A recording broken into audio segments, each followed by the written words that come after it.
At this time, please welcome to our afternoon program, please welcome to the stage Chief Hanson, Solano County.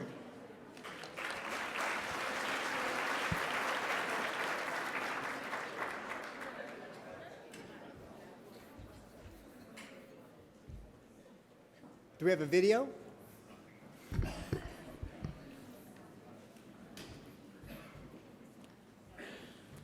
Well, welcome back from lunch, everybody. Thanks for being here. Probation. We are firm, we are fair, and we care. And it hasn't always been that way. This is my 37th year. Now, I know it looks like I've only been in the business 35 years, but actually 37 years. I started as a state probation and parole officer in Florida. My ID said Department of Offender Rehabilitation. My instructors in college grew up on the medical model. That's what I thought probation did. 6 months later, they said, give me your ID card. You're now with the Department of Corrections. You have 120 cases, good luck. Tuesdays was revocation day. I still remember Judge Gilbert Smith, about 100 years old on the bench. He would look at his deputy and say, get the bus ready. We got some going upstate. And you failed a drug test, you were on the bus upstate. Look at how far we have come. Look at when we have our clients to say the impact. We knew there was a better way. We knew we had to make a difference. We had no money, no funding, no programs. In California, 678 put the research to practice. It changed what we do because it allowed us to fund the programs that made a difference. Look at us today. We have staff growing up knowing no different. We have deprogrammed some of our older staff that grew up in the terms and conditions. How many of you here have fallen into the job of probation instead of knowing right away this is a job you wanted, right? How many of you would leave probation? All right, you're an outlier, so just saying, it's okay. Yeah. But we have a job that makes a difference. And we have to remember, for each of these three individuals who are up here, there are thousands more. The interventions we have done, the difference in the lives, we have impacted generations. We now will have 2 moms that have their kids that will have them on the right path instead of visiting them in prison. We will have less victims,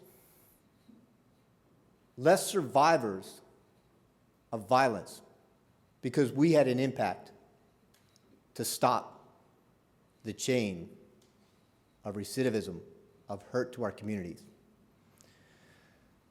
There's an impactful lady that I'd like to introduce. Tinisch Hollins, who's a state director for crime survivors for safety and justice. Tinisch is a survivor, an advocate, individual that's from the Bay Area, grew up there, and has worked tirelessly to make sure the voices of survivors are heard in legislation, in policy, and she also walks side by side with them. It is really cool because she will talk about how we intersect, how what we do impacts, how what we do will help the survivors, and what we do will prevent survivors because they will not be survivors because they will have never been impacted. So please join me in welcoming Ms. Tinisch Hollins.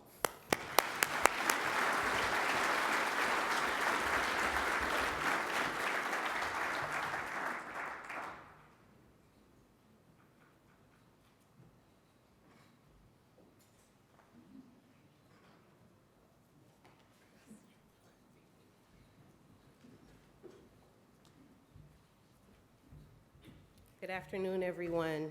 Thank you so much for having me here today. First, I apologize for bringing this big plastic water bottle. Please, no one tell my daughter. She's really serious about conservation and the earth, and I'll get in trouble for bringing this up here. But I've done a lot of talking today, so excuse me. I truly do want to thank you all for allowing space for the voices of survivors and folks who have been impacted by the system here in your convening.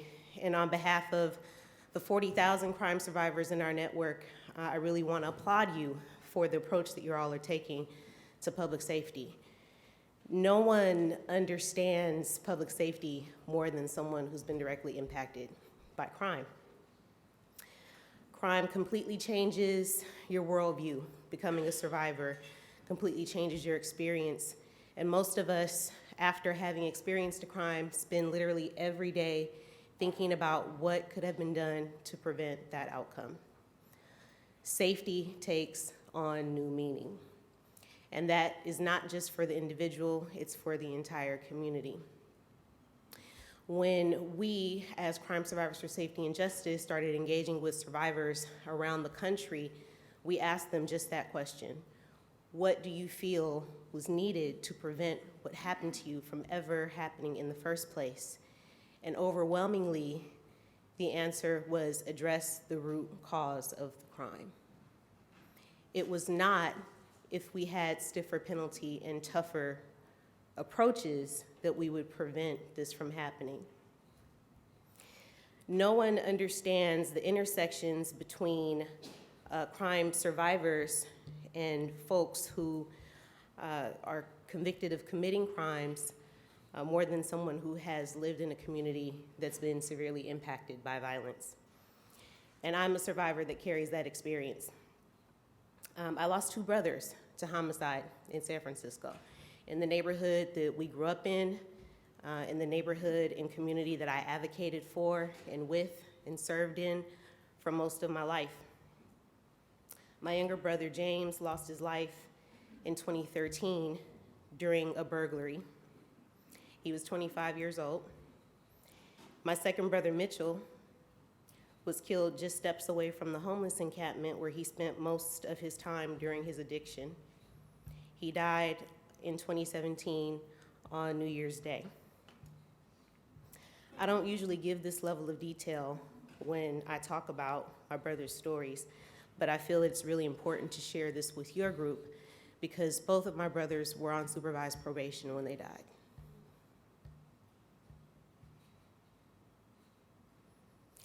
They spent most of their lives in and out of incarceration, mostly for theft and possession. The convictions that they experienced as a result of those crimes created very real barriers to housing, to employment, to stability. Both experienced the trauma of growing up in a neighborhood that was gutted by the crack epidemic, poverty, and in families that were severely impacted by those things. Both were victims of the opiate crisis. Neither had access to a bed or rehabilitation. Neither of them had access to mental health when requested. And each offense that they had led to longer sentencing that it did nothing to address their health or behavioral needs.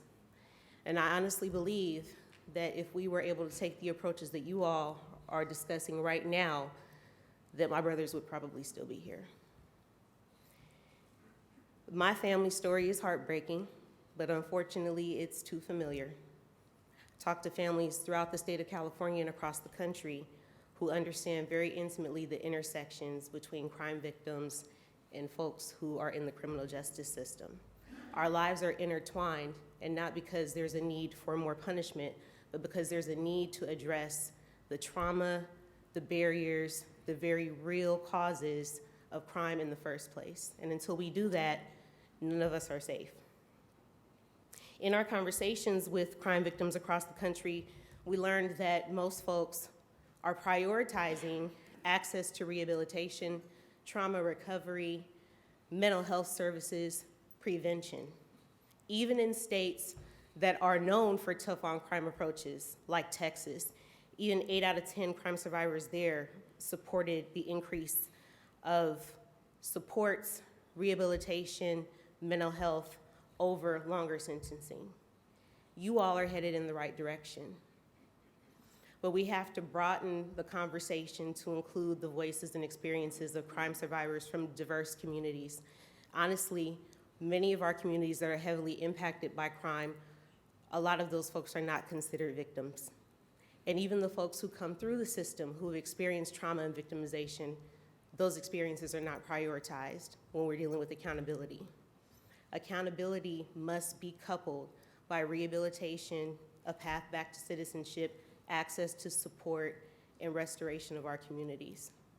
So again, I want to thank you all for allowing me the time and space to be here to represent the voices of those victims and survivors, and also the folks in your system who also identify as victims and survivors who need this level of engagement and support. I really believe that if we continue centering those needs, that we are going to achieve safety in our communities. Thank you.